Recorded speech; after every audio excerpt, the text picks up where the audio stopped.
nostra Tirabusciò, che bella la nostra Tirabusciò, bella, bella. Quale onore! Ai tempi del caffè Chantan, poi, si diceva che la nostra Tirabusciò, Ninì Tirabusciò, facesse una cosa molto particolare, che adesso io voglio fare con te.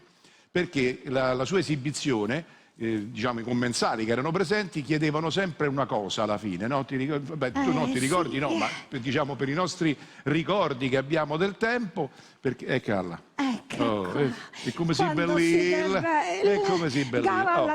Intanto, no, bello, no, mettiamola in modo simmetrico, in modo che stiamo, ecco, pari.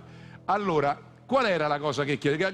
Dov'è Gabriele Marconi? Voglio anche Gabriele Marconi qua, vabbè, certo, non c'è, allora, intanto facciamo vedere che cosa non chiedevano i commensali, e cioè la famosa mossa. Pronto, maestro? Vediamo un po'. Chiedete la mossa. La mossa!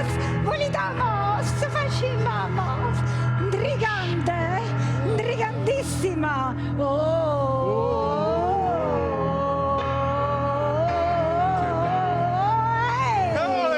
Allora, però vedi che c'è, noi che stiamo in mezzo alla televisione, all'arte, ci facciamo prendere pure noi.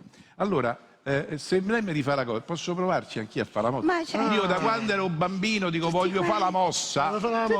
No, ma pure lei, ma c'è Marconi? Marconi c'è, chiamatemi Marconi.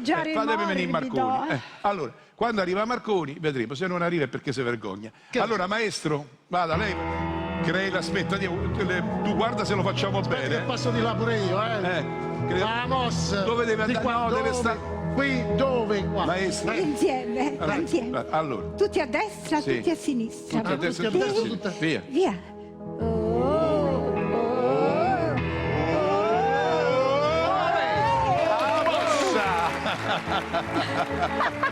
Grazie, grazie Emanuela Mari che ci ha riportato un sapore, il sapore del caffè Chantan. Ci tornerà a trovare nelle prossime puntate. Intanto oggi ci siamo fatti questo Ninì Tirabusciò. E da Ninì Tirabusciò, grazie Emanuela di essere venuta, grazie, bravissima. Grazie a voi. Diamo la linea alla nostra Jessica.